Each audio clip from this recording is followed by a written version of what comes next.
She had come to the interview full of hope, carrying her small bag and a resume that barely scratched the surface of her struggles. The mansion towered above her as she entered, and he was waiting tall, impeccably dressed, radiating confidence. She smiled politely, trying to hide the nervousness. "I'm sorry," he said, looking her over with cool eyes. "But I don't think you're a fit for this position."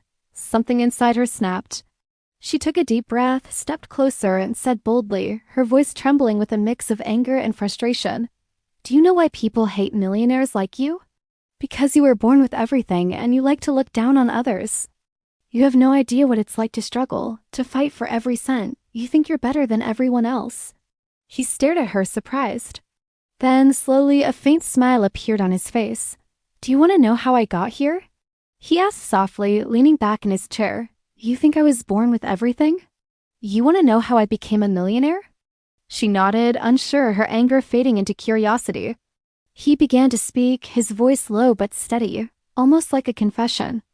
"I wasn't born rich. My family struggled, and every day was a fight to survive. I lost people I loved, I failed countless times, and there were nights I went to bed hungry, wondering if I'd ever make it.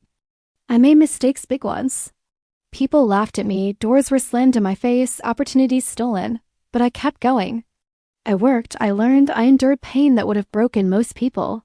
She listened, captivated, her eyes widening as he spoke of heartbreak, sacrifice, and relentless determination. "I slept in cars, I walked through storms, I lost friends, I lost love. I failed so many times I stopped counting. And every time I fell, I had to pick myself up alone. I learned the hard way that nothing comes without pain and nothing is permanent except the lessons we take with us." Her chest tightened. She felt tears welling up, realizing that this man, who seemed cold and untouchable, had endured more than she could imagine. "I became a millionaire not because I was lucky," he continued, his eyes piercing hers, "but because I refused to quit even when quitting seemed easier. I paid the price for every victory with blood, sweat, and heartache.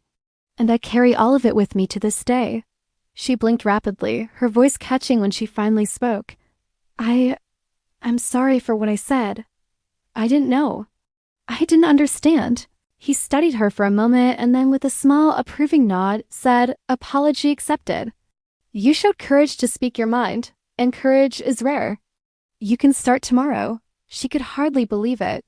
Her anger melted into awe, respect, and something deeper, a connection forged through vulnerability and raw honesty. She smiled, tears threatening to fall, and whispered, "Thank you, sir. I won't disappoint you." He simply smiled back, a mixture of pride and empathy, knowing that some lessons are only learned when hearts are open, when struggles are shared, and when pain is transformed into determination. And as she walked out of the mansion that day, she realized she had witnessed more than wealth. She had witnessed the human cost behind it, and it changed her forever.